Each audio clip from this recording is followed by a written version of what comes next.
Good morning, students. How are you? I think you are very fine at your place. I am Praveen Yadav from Rath International School. Today I am going to teach you history of class 12. Today we are going to take chapter Bhakti Sufi tradition. In this chapter I have already completed. Now today we are going to revise this chapter. Today I will solve near about 20 questions. Okay, they will give benefit in your annual exam. So our chapter name is the Bhakti Sufi tradition. In this chapter, listen, जो पहले वेद वगैरह system चलता था, Quran system चलता था, तो ये क्या थोड़े से टिपिकल्स हो गए थे. ये इन्होंने रिलीजन को बहुत ही ज्यादा टिपिकल बना दिया था. तो कुछ नए जो बंदे आए साधु संत टाइप में, तो ये लोग जो थे नया सिस्टम लेकर आए भक्ति का. How to prayer with your toward your God. भगवान के लिए आपको कैसी प्रेयर करनी है, इसके ये नए लेकर आए. क्योंकि उस रीजन के अंदर, उस टाइम पीरियड के अंदर जो वेद वगैरह थे, इसकी वजह से जो ब्राह्मण सिस्टम था, ब्राह्मणिकल लिटरेचर में इतना टिपिकल बना दिया गया रिलीजन को कि जो फीमेल्स वगैरह हैं और अदर बैकवर्ड जो क्लासेस वगैरह थी, ट्राइबल्स पीपल्स थे, एससी और एसटी के जो रिलेटेड पर्सन थे, इनको टेम्पल में एंटर होने की परमिशन ही नहीं होती थी. ठीक है. अब ये इस टाइप के जो पीपल्स थे, ये कैसे ये भगवान की पूजा वगैरह करें. और बिल्कुल ये का यही सिस्टम ही सूफीज या इस्लाम रिलीजन जो था उसमें ही था. तो इन साधु संतों ने एक नया टाइप का रिलीजन ढूंढा या नए टाइप का भगवान की प्रेयर करने का सिस्टम दिखा. और इन्होंने इसमें कविताएं, कहानी, गाने वगैरह, भजन वगैरह ये सब कुछ ले आए, कव्वाली वगैरह ले आए. बोले आप तो ये गाते रहो, इन चीजों का बार बार रिपीटेशन करते रहो, भगवान की प्राप्ति आपको हो जाएगी. तो ये वाला ही सिस्टम था. तो ये था throw light on some main effects of Sufism. Sufism के आने की वजह से क्या इम्पैक्ट पड़ा, तो जो हिंदू मुस्लिम जो यूनिटी थी वो थोड़ी सी अच्छी हो गई. क्योंकि इन्होंने कह दिया कि जो भी पर्सन है, ह्यूमन बीइंग्स है, they are the childrens of the God. ये भगवान की संतान है. ठीक है. और अकबर के टाइम पीरियड के अंदर में भी अकबर ने भी कुछ रिलैक्सेशन दिया था, है. और अकबर ने जो रिलैक्सेशन दिया था वो भी इन सूफिज्म रिलीजन को देख के. मैंने आपको लास्ट चैप्टर पढ़ाया था दीन ए इलाही, जो कि अकबर ने रिलीजन बनाया था. उस रिलीजन में फतेहपुर सीकरी आगरा में इबादत खाने में सभी पीपल्स को या सभी धर्म गुरुओं को बुलाया था उन्होंने, और उनसे डिबेट डिस्कशंस किया था. तो उनके बाद में वो इस निष्कर्ष पे पहुंचे थे. तो उसमें बहुत बड़ा हाथ इस सूफिज्म का भी था. ठीक है. और साथ के साथ में ही इस सूफिज्म ने ये भी कहा कि जितने भी अपने बड़े धर्म गुरु हुए हैं, उनकी जो टॉम वगैरह हैं, उनकी जो डेथ प्लेस है या उनसे रिलेटेड जो प्लेसेस हैं, उनका अपन को विजिट वगैरह करना चाहिए. तो ये कुछ चीजें थी जिसकी वजह से सूफिज्म की वजह से लाइफ में इम्पैक्ट पड़ा. नेक्स्ट क्वेश्चन है, why was Khwaja Mohiuddin dargah very popular. Khwaja Mohiuddin जो दरगाह है ये अजमेर में एस्टेब्लिश है. ठीक है. ये एक बहुत बड़े संत हुए थे ये भी. और इन्होंने भी पूरा भक्ति मार्ग जो था वो पूरा पहले की तरह ही ग्रेटनेस वगैरह बताया कि भगवान की पूजा वगैरह आप करो. और इसको दूसरा इम्पोर्टेंट पॉपुलर ये इस वजह से भी थी क्योंकि अकबर जो थे, इन्होंने भी ख्वाजा मोहिद्दीन चिश्ती की जो दरगाह थी उसके ऊपर काफी बार विजिट किया था. और यह दरगाह कहाँ पे एस्टेब्लिश थी, ये जब पर्सन दिल्ली टू महाराष्ट्र या मुंबई से डेक्कन साइड में जाता था तो उनके रास्ते पे ही ये पड़ती थी. ठीक है. इस वजह से ये पॉपुलर थी. अब दूसरे क्वेश्चंस लेते हैं. What which were the main cause of the rise of the bhakti movement. भक्ति मूवमेंट जो है उसके राइज होने का क्या कारण था. क्योंकि भक्ति मूवमेंट इसलिए भी था क्योंकि उस टाइम में इस्लाम रिलीजन जो था वो फैल रहा था. ठीक है. इस्लाम के साथ साथ में सूफिज्म जो है वो भी तेजी से बढ़ रहा था. और हिंदू रिलीजन्स जो थे वो ज्यादा कॉम्प्लिकेटेड हो गए थे, हैं. और इफेक्ट ऑफ द रिफॉर्मर्स जैसे कबीर का नाम सुना हो आपने, गुरु गोविंद सिंह का नाम सुना हो, सॉरी गुरु नानक जी का नाम सुना, ये कुछ रिफॉर्मर्स थे। इन्होंने क्या किया, जो सोसाइटी में इल प्रैक्टिस होती थी उन्होंने इस चीज का अपोज किया। What were the main principle of the bhakti movement, भक्ति मूवमेंट्स के मेन प्रिंसिपल क्या है। इन्होंने कहा कि गॉड जो है वो एक है, भगवान एक है, और हमको उन्हीं भगवान की पूजा करनी चाहिए। भगवान के अलग अलग रूप अलग अलग हैं, रूप और नाम अलग अलग हैं, चीज वो एक ही है। और हमको भाईचारा, ब्रदरहुड जो है उसको फैलाना चाहिए, और हमको ट्रू डिवोटेशन करना चाहिए, मतलब सच्ची प्रकार से भक्ति करनी चाहिए। यूं नहीं कि एक तरफ से माला फेर रहे हैं, दूसरी तरफ ध्यान कहीं और है। और एम्फेसिस ऑन राइट एक्शन, कि हमें अच्छे कर्म करने चाहिए, किसी का मन नहीं दुखाना चाहिए, किसी के साथ कोई भेदभाव नहीं करना चाहिए, किसी को मन से, क्रम से, वचन से अपन को परेशान नहीं करना चाहिए। ये दोनों ही चीजें आप सूफीज्म में भी डाल सकते हैं अपन। What is mean by the Sufism, Sufism जो था ये रिफॉर्म मूवमेंट चल रहा था इस्लाम का। इस्लाम के अंदर भी टाइम पीरियड के अकॉर्डिंग कुछ इल प्रैक्टिस जो थी वो चालू हो गई थी। Describe the basic principle of Sufism, Sufism जो था वो भी जैसे अभी अपन ने बात करी, एक ही चीज को बेटा बार बार दोहराएंगे तो आपके लिए बेनिफिशियल रहेगा, अच्छी ढंग से लर्न हो जाएगी। तो सूफीज्म के प्रिंसिपल क्या थे, एक तो भगवान एक है और हम उन्हीं की सबकी उनकी संतान है। हमें गुड लाइफ जीनी चाहिए, अच्छी जिंदगी जीनी चाहिए। Then running after ritual and unless religious ceremony, और जब ज्यादा से ज्यादा जो कर्म कांड वगैरह हैं वो नहीं करने चाहिए।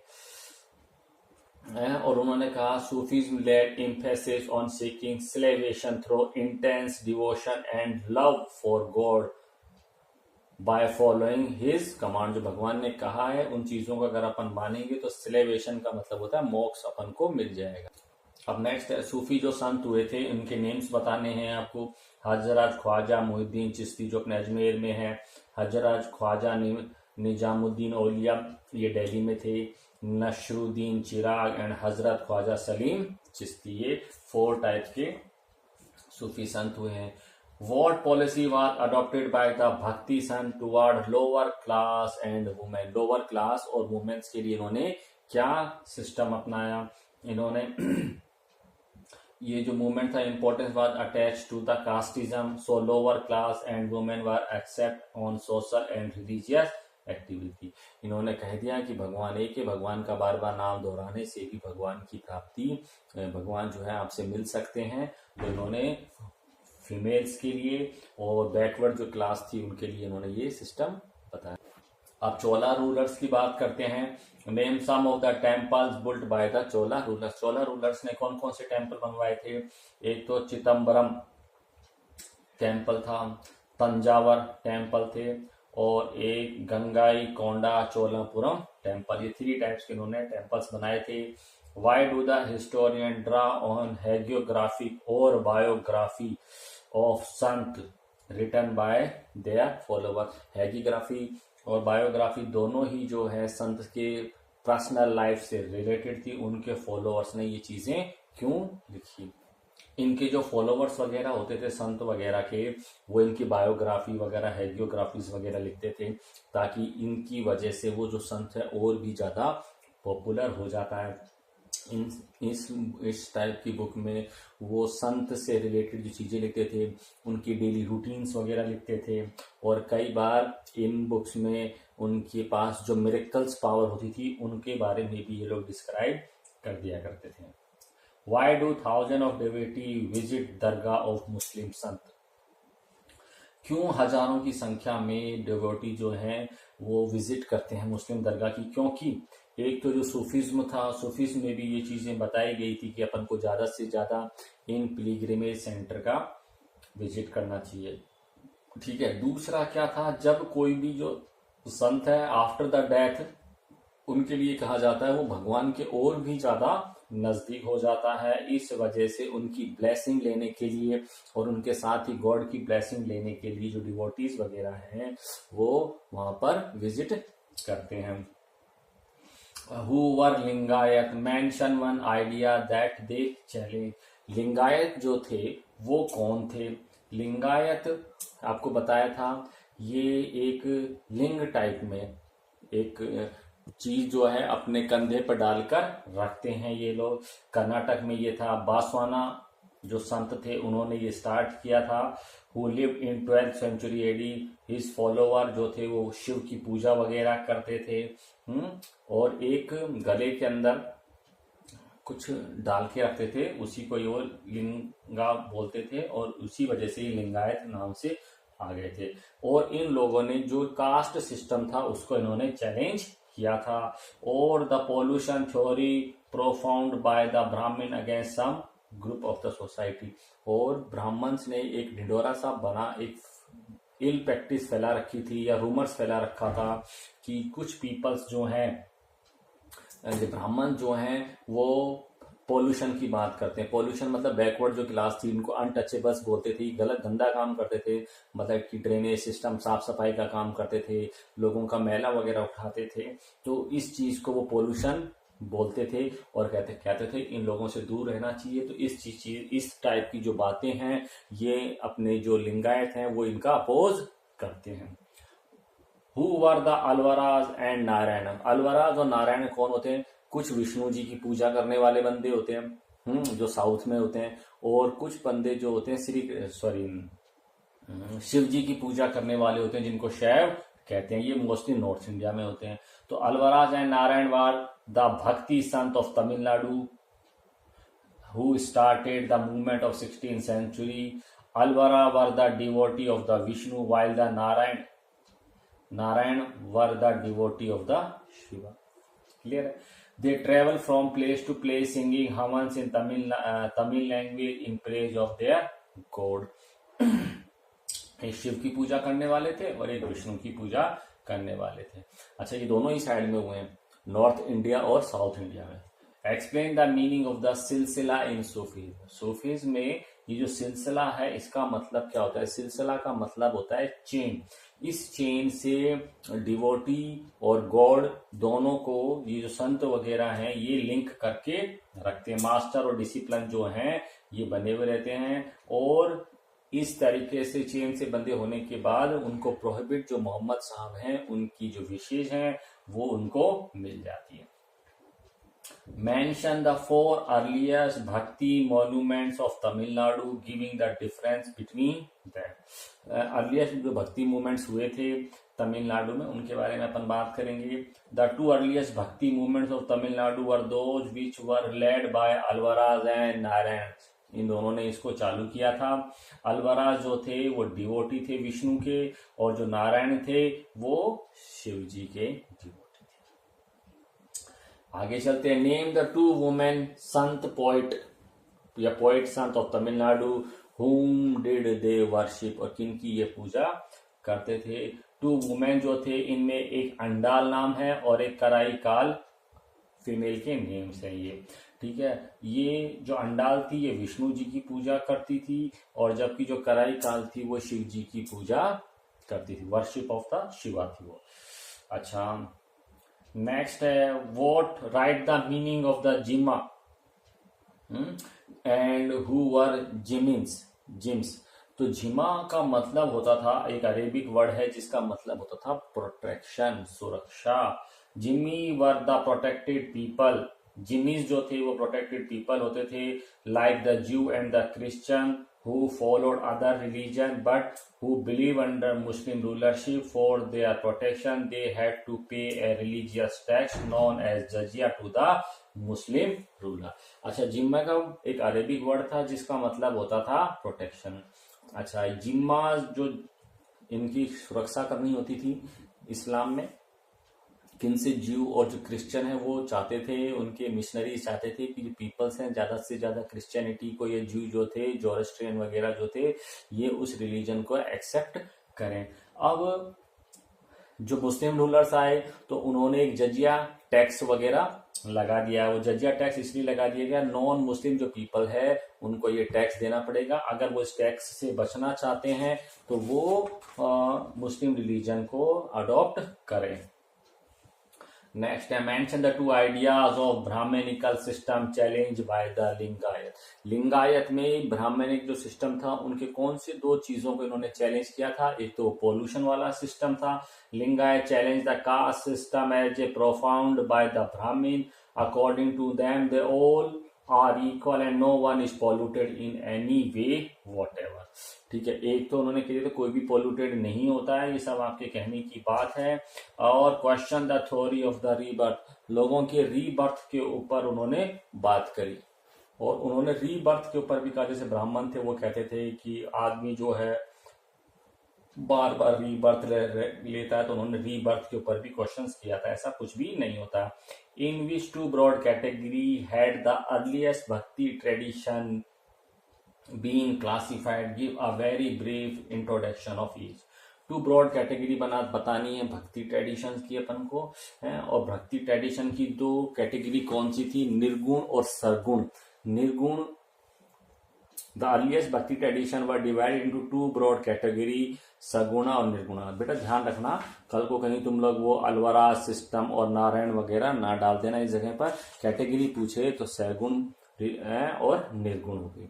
सगुण ट्रेडिशन ले emphasis on the worship of a god in the form of the specific deity. सगुण मतलब जिसका फेस हो, जिसकी बॉडी स्ट्रक्चर हो. सगुण भक्ति वाले उनकी पूजा करते हैं, जैसे विष्णु जी की पूजा हो गई, शिव जी की पूजा हो गई, किसी भी देवी की पूजा हो गई. मतलब ह्यूमन फॉर्म में जो जिसकी वर्शिप करते हैं उसी को सगुण कहते हैं. और निर्गुण भक्ति में कोई भी ह्यूमन इमेज नहीं होती, जैसे मुस्लिम वगैरह हैं किसी भी ह्यूमन इमेज की वर्शिप नहीं करते हैं, तो निर्गुण वो हैं.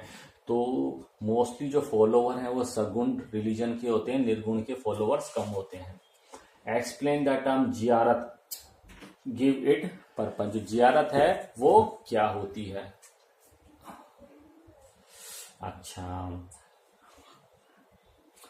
ठीक है, अब जियारत के बारे में बात करते हैं. जियारत का मतलब हो गया एक प्रकार की पिलग्रिमेज, जो ट्रेवल करते हैं, ये यात्रा करते हैं धार्मिक, उसी को ही जियारत कहते हैं. जियारत में क्या होता है, ये जो सूफी संत होते हैं, जो डेथ हो जाती है, डेथ के बाद में ये भगवान के और भी नजदीक हो जाते हैं, तब ये लोग पिलग्रिमेज करते हैं, सेंट इनकी विजिट करते हैं और अब ब्लेसिंग्स चाहते हैं, ताकि हमारे जो संत हैं वो भी भगवान के पास ही बैठे हुए हैं और हमारी जो रिक्वेस्ट है वो जल्दी एक्सेप्ट हो जाएगी. The pilgrimage in dome to seek the blessing of the Sufi sant to attain material and spiritual benefit. अब है explain with example what historian meant by the integration of the cult. Integration of the cult का क्या मतलब था historians के according? अब यहाँ पे 8 to 18 सेंचुरी के बीच में यहाँ पे डिफरेंट टाइप के रिलीजियस बिलीफ और जो प्रैक्टिस थी वो फॉलो होती थी. Historian who try to understand these development suggest. बेटा उस टाइम इतनी सारी किस लिए होती थी? इंटीग्रेशन ऑफ कल्ट में सभी जो थे धार्मिक बात तो वो एक ही कहते थे कि हमें भगवान की पूजा करनी चाहिए. ठीक है, अच्छा उस टाइम में डिफरेंट क्यों थे? जैसे ब्राह्मणिकल टेस्ट है वो हायर अपर जो क्लास थी उनके लिए था, लोअर क्लासेस जो थे उनके लिए बहुत सारे और रिलीजन्स आ गए. इसी तरह से जो इस्लाम था, इसी तरह से जैनिज्म, बौद्धिज्म और भी बहुत सारे थे. ठीक है, अब historian who try to understand these developments suggest that there were at least two type of process of work. One of them is linked with the Brahmanical idea based on composition, completion and preservation of Puranic text के according वो लोग काम करते थे. इसके अलावा these texts in the simple Sanskrit language particularly meant for women and Shudras who were finally excluded from the वैदिक learning. इनमें से जो फीमेल्स थी और बैकवर्ड जो क्लास शूद्र जिनको बोलते थे, इनको वेद को टच करने का भी राइट नहीं था और संस्कृत लैंग्वेज में थी. ठीक है, इसके अलावा the second process at work was the acceptance and reworking of many belief and practice of social category. ठीक है, दूसरा रिलीजन देखो, एक रिलीजन तो ये था जिसमें फीमेल्स और शूद्रा को अलग कर रखा था. दूसरा प्रैक्टिस होती थी उसमें इनके पूजा करने के जो तरीके हैं वो बचा रखे थे. Many socialist believe that such amalgamation of many belief and practice was a result of continued action and reaction between the great Sanskritic Puranic tradition, so-called little tradition throughout the Indian continent. इनके लिए अलग system बना रखे थे। इनके लिए जो पहले जो था लैंग्वेज संस्कृत होती थी, संस्कृत लैंग्वेज जो उसको स्कॉलर लैंग्वेज बोलते थे, पढ़ा लिखा आदमी जो था वो ही उनको पढ़ सकता था, अननोन आदमी नहीं था। जैसे लिंगायत की अपन बात कर रहे हैं बार बार, लिंगायत ने अपने जो व्यू दिए हैं मोस्टली कॉमन लैंग्वेज में दिए हैं। The most striking example of such amalgamation of different belief and practice can be seen at Puri in Odisha, where the principal deity was identified as Jagannath, a form of Vishnu. In different parts of India, Vishnu was represented in different forms. Instances of integration of different cults are evident among the goddess cult, sometimes in the form of the Lakshmi, the wife of Vishnu, and sometimes in the form of Parvati, the wife of Shiva. आगे चलते हैं।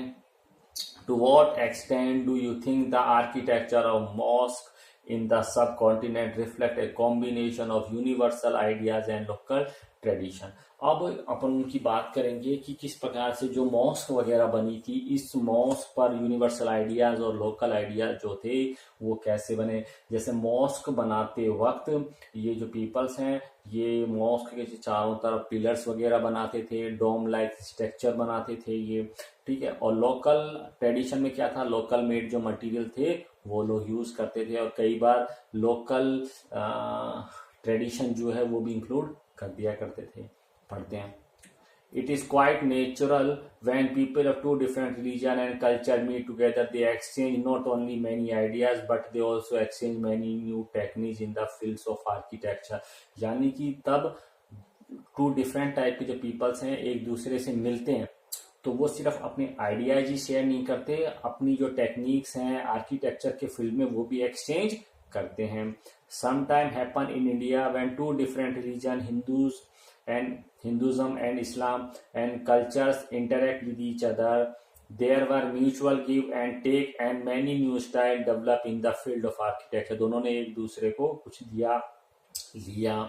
According to many historians, the blends of universal faith with local tradition perhaps is best exemplified in the construction of the mosque। इसी प्रकार का जो बताया एक दो कल्चर मिलते हैं तो उसका इम्पैक्ट पड़ता है और इसका इम्पैक्ट आर्किटेक्चर में भी पड़ता है, तो मॉस्क के कंस्ट्रक्शन में भी ये दिखाई दे रहा है। अब अपन पढ़ते हैं क्या है।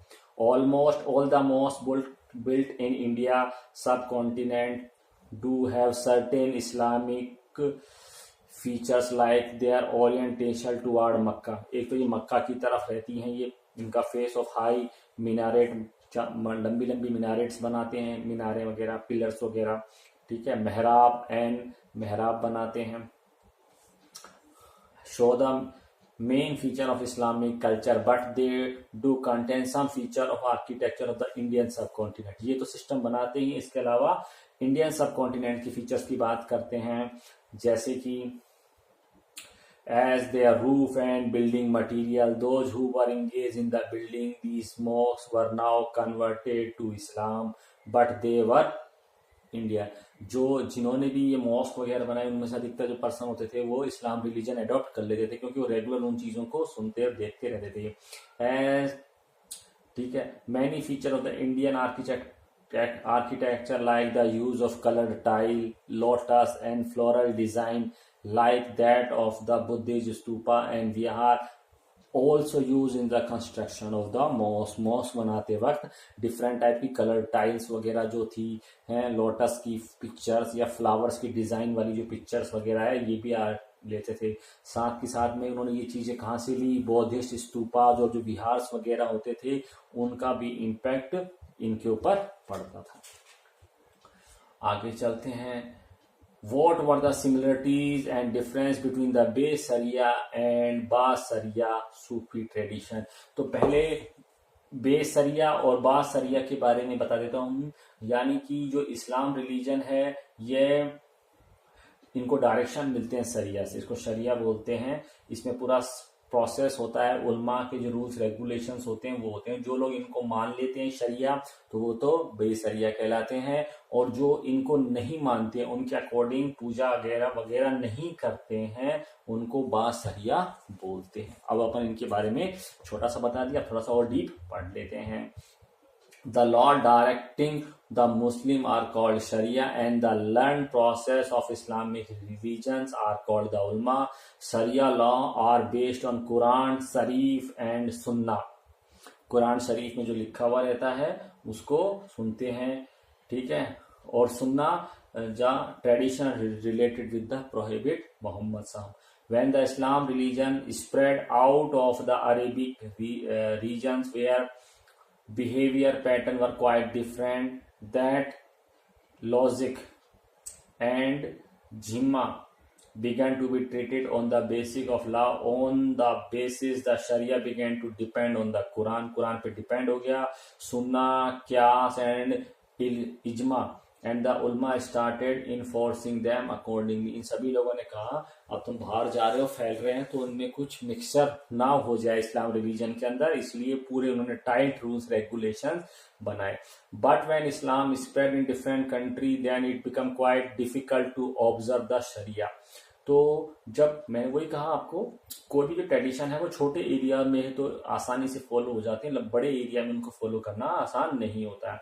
The ruler also thought it better to give relaxation on the law of the sharia and at the same time in order to please the ulama. एक ऐसा टाइम, अब रूलर थे वो चाहते थे कि कुछ रिलैक्सेशन भी दिया जाए शरिया में, और दूसरा वो चाहते थे कि उलमा जो थे इस रिलैक्सेशन की वजह से नाराज भी ना हो जाए. इस वजह से उन्होंने जजिया टैक्स जो है, अदर टैक्स वगैरह लगा दिए थे दूसरी कम्युनिटीज के ऊपर. अब जैसे उस टाइम में क्या था, रूलर्स जो थे वो मुस्लिम होते थे, लेकिन मोस्टली जो पॉपुलेशन थी वो नॉन मुस्लिम थी.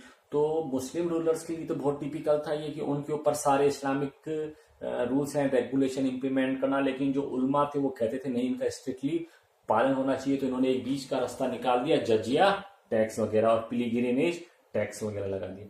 When Sufis rose rapidly then many more reforms in the sharia law began to take place.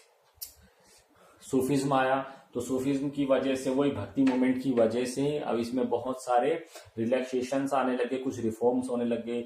The Sufi regarded all people as the children of one God and that was why accepted each other as brother.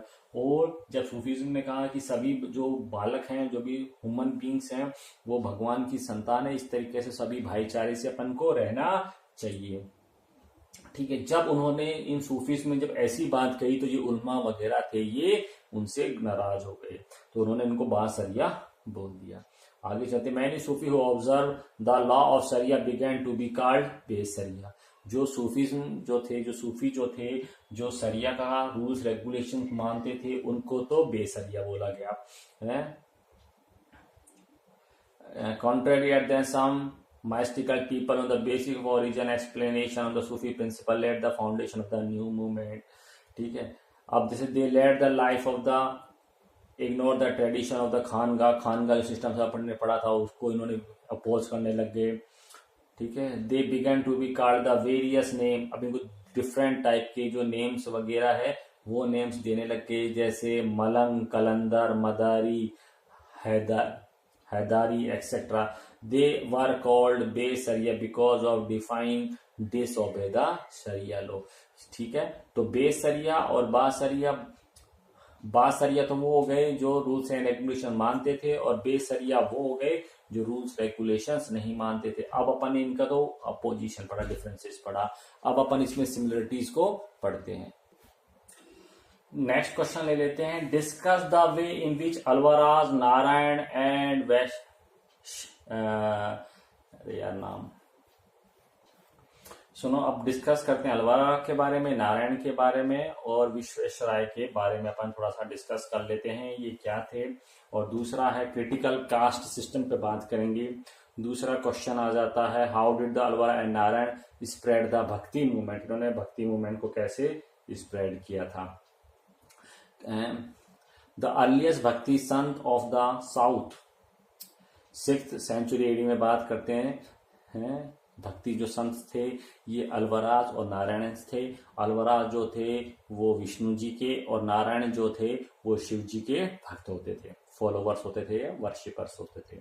They contribute a lot in the spreading the bhakti movement specially by condemning the caste system. इन्होंने caste system की निंदा की कि caste system नहीं होना चाहिए। बेटा क्या शुरू में तो 4 कास्ट सिस्टम थी या 4 वर्ण सिस्टम थे, वो तो फिर भी ठीक था, लेकिन उसके बाद में इसमें इन्होंने काफी सारे इम्प्योरिटीज और मतलब सख्ताई से, पहले से क्या था वो बाय वर्क था, वो बाय बर्थ नहीं था। वो जैसे ब्राह्मण का बेटा क्षत्रिय भी बन सकता था, वैश्य भी बन सकता था, शुद्ध भी बन सकता था, लेकिन बाद में इन्होंने जब से उसको बाय बर्थ कर दिया वो दिक्कत होने लग गई थी।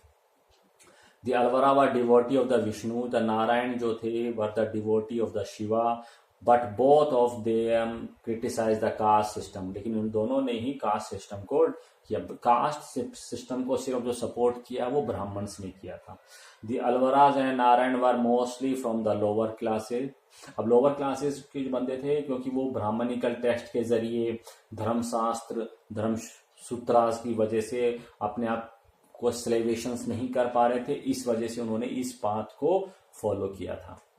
They include art. अब इनमें कौन कौन पर्सन थे? आर्टिशियन थे, पीजन थे, and even from the class consider as untouchables भी थे। As such, they raised their voice against the caste system and dominance of the Brahmin. इन लोगों ने भी कास्ट सिस्टम का विरोध किया और ब्राह्मण्स का भी इन्होंने अपोज किया। One अलवरा Sant while criticising the चतुर्वेदास, ठीक है, जो 4 वेदों का मिक्सचर होता था, road Chaturvedas are ignorant and don't have respect for your worship, but you were all love those who love you sincerely although they are away from the cult of caste and creed। ठीक है। Some devotee tried to know their Alvaras and Narayan Sant by saying that the composition of Alvara and Narayan Sant is equivalent to the Veda। और जो कई जो अलवराज और नारायण के जो संत वगैरह थे वो यहाँ तक कहते थे कि हम बिल्कुल उन लोगों के इक्वलेंट हैं जो वेद के अकॉर्डिंग पूजा वगैरह करते हैं। In Tamil literature, one of the composition named Nalayira Divya Prabandhanam was frequently described as Tamil Ved। इसको तमिल वेद के नाम से जानते हैं। बेटा इसको अंडरलाइन कर लेना, कई बार एमसीक्यूज में आ सकता है। ऐसा कौन सा वेद था है, उसको तमिल वेदा के नाम से जानते थे। Thus, the Alvara and Narayan Sant openly criticized the cult of inequality inherent in the caste system. Some of the Alvara women जो थी as well as the Narayan women challenged the patriarchal norm advocated by the Brahmin। पेट्रियार्चल का मतलब होता है किसी भी family में male dominance होना को ही पेट्रियार्चल सिस्टम कहते हैं। जैसे आपके घर में पापा की चलती है या दादाजी की चलती है, इस वजह से। और 10 दादा बड़े दादा हैं तो दादा की चलती है, कल को दादा किसी वजह से चले गए तो दादी की नहीं चलेगी, उस घर में पापा की चलती है। इसी को ही पेट्रियार्चल सिस्टम कहते हैं। Criticism of the caste system of the Vaishya, the challenge of the pollution attribute to certain group of by the Brahmins. They also criticized the theory of rebirth that was advocated by the Brahman। इन लोगों ने ब्राह्मण के जो pollution system था उसको भी oppose किया, इन लोगों ने रीबर्थ वाले सिस्टम को भी अपोज किया। They also encourage such practice which are disappropriate in the Dharmashastra such remarriage of widow and post puberty marriage, इनको भी इन्होंने मना कर दिया। Describe the major teaching of the Kabir and way in which they were have been transmitted. अब अपन को कबीर जी के बारे में बात करेंगे। कबीर जी की क्या तो टीचिंग थी, उन्होंने कैसे लोगों को बताया। वो कबीर जी जो थे वो पीपल्स को बातों ही बातों में, लोकल लैंग्वेज में, वेरी ही सिंपल लैंग्वेज में लोगों को पढ़ाया करते थे। ठीक है। और ये मोस्टली इन्होंने हिंदू और मुस्लिम दोनों ही रिलीजन की जो इल प्रैक्टिस थी उनके अगेंस्ट इन्होंने अपनी टीचिंग दी थी। ठीक है। इसी तरह से बाबा गुरु नानक हैं, उन्होंने भी अपनी टीचिंग दी थी। चलो गुरु नानक जी के बारे में देख लेते हैं। इन्होंने Guru Nanak rank foremost among the leader of the bhakti movement in the Punjab. Punjab में जो लीडर थे भक्ति संत उनमें अच्छा स्थान रखते हैं। ये तलवंडी जो पाकिस्तान में है, नानक साहब, वहां पे इनका बर्थ हुआ था। He said that there is only one omnipotent God, सिर्फ एक ही भगवान है। He laid stress on the nishkam bhakti, nishkam भक्ति, डिवोशन विदाउट सीकिंग फ्रूट। निष्काम भक्ति का मतलब इन्होंने कहा था तुम्हारा काम है भक्ति करना है। तुम लोग हो जैसे मम्मी आज मैं 2 आवर्स पढ़ लिया, मम्मी मुझको 10 रुपीज दो, 50 रुपीज दो, 100 रुपीज दो, बर्गर चाउमीन खाऊंगा। तो वो तुमने पढ़ाई करी किस लिए? बर्गर चाउमीन के लिए पढ़ाई करी। तो उन्होंने कहा कि आप अपना पढ़ाई करते रहो, अपना काम करते रहो, फल की इच्छा मत करो। ठीक है, noble deeds, noble contact and the reputation of the true. इन्होंने कहा सारे अच्छे अच्छे काम करो, किसी की बुराई वगैरह मत सुनो। आज भी अगर आप कोई भी संत महात्मा के पास जाओगे वो भी यही चीज कहेंगे, किसी का बुरा मत करो। देखो एक छोटा सा चुटकुला सा सुनाता हूँ। इन साधु संत जो हैं ये कहने में लाखों रुपए लेते हैं कि माया से दूर रहो। यह चीज कहने में वो लाखों रुपए लेते हैं और खुद माया के पास रहते। माया मतलब पैसा। ठीक है, he was the great advocate of the Hindu status. He also opposed the idol worship and wasteful custom. Idol worship, किसी मूर्ति पूजा का ये विरोध करते थे। वेस्टफुल जो कस्टम वगैरह थी उनका भी ये विरोध करते थे। और इन्होंने गृहस्थी आश्रम को भी प्रेफर किया कि आप गृहस्थी आश्रम में रहकर भी कर सकते हैं। And household stage to all other stay. He did believe in renouncing the world. His famous competition is to holy. अच्छा सुनो, एक और चीज बताता हूं। जैसे चलो छोड़ो, वो आपको बाद में देखेंगे, कभी क्लास में देखेंगे। वे in which Guru Nanak teaching were transmitted. Guru Nanak ने जो अपनी टीचिंग दी वो किस चीज में रिप्रेजेंट होती है? कहा Guru Nanak express his idea through the hymns called the shabad in Punjabi. Letter on Guru Arjun Dev the 5th Sikh Guru compel Guru Nanak हमन्स इन आदि ग्रंथ साहिब। बुक्स के नेम्स हैं ये। Along with the hymns of other sant like Farid, Ravidas and Kabir etcetera. यानी कि इन्होंने उसमें दूसरे जो रिफॉर्मर्स थे उनके भी वर्ड्स लिए हैं। These hymns called Gurbani are compose in various language. Later on Guru Gobind Singh. The 10th Sikh Guru included Guru Nanak हमन्स along. ठीक है, आगे चलते हैं। नेक्स्ट क्वेश्चन ले लेते हैं। Why do people still remember Mirabai. Mirabai को पीपल जो हैं वो कैसे? मीराबाई जो सगुण भक्ति जो थी उसको रिप्रेजेंट करती थी। राजस्थान की ये भक्ति संत थी। ठीक है, श्री कृष्ण जी की पूजा करती थी। वो प्रीच द ब्रिज भाषा में इन्होंने भाषण दी। अपने जो प्रीच है धार्मिक उपदेश जो है, ठीक है, कॉमन और साथ में ही कॉमन जो लैंग्वेज होती थी पीपल्स की उसमें she preach the value of the devotion of the Krishna. Hereby one can get salvation from the endless circle of death and birth. Her devotional songs are very sweet and are still very popular among the masses. There are few who don't love singing her song, but her sweet and devotional song Meera did a lot in popularizing the Bhakti cult. Next चलते हैं आगे। सूफी सिलसिला के बारे में अपन थोड़ा सा पढ़ लेते हैं। सिलसिला का मतलब होता है चेन। अभी थोड़ी देर पहले पढ़ा था सिलसिला। इस चेन के जरिए जो रूलर्स नहीं, जो मास्टर और डिसिपल है वो जुड़े हुए रहते हैं। भक्ति मूवमेंट्स की अपन कुछ चीजें लर्न कर लेते हैं। इनकी मेन टीचिंग क्या थी? Unity of God. Main teaching stress on devotion to God, self surrender, importance of the guru. ये भक्ति मूवमेंट में कहा गया था कि बगैर गुरु के आप इस संसार से बाहर ही नहीं जा सकते।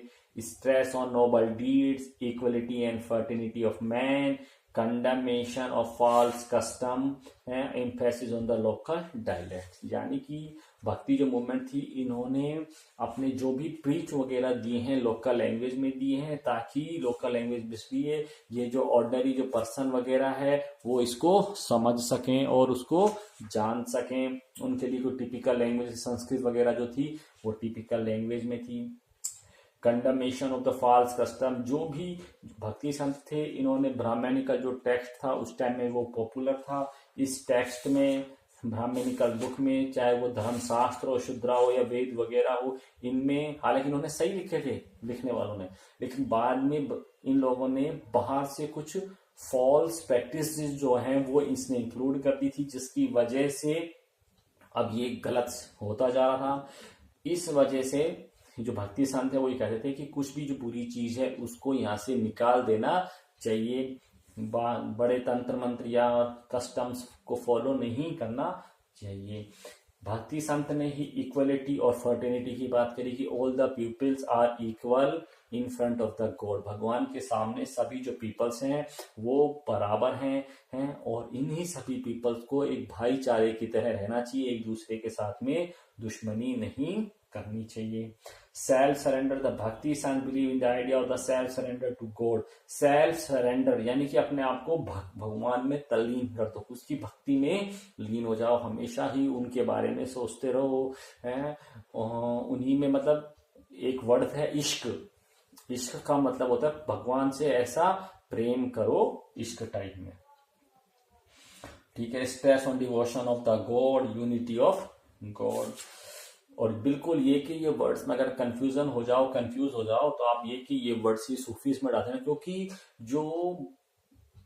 जो संत ये कह देगा कि भगवान में आप पूरी तरह से डिवोशन हो जाओ तो वो इन सभी प्रिंसिपल्स को फॉलो करेगा, ठीक है। इसी तरह से बेटा ये चैप्टर अपना कंप्लीट हो गया है। फिर भी कोई डाउट्स वगैरह हो, you will be call me any time. Okay bye, see you soon.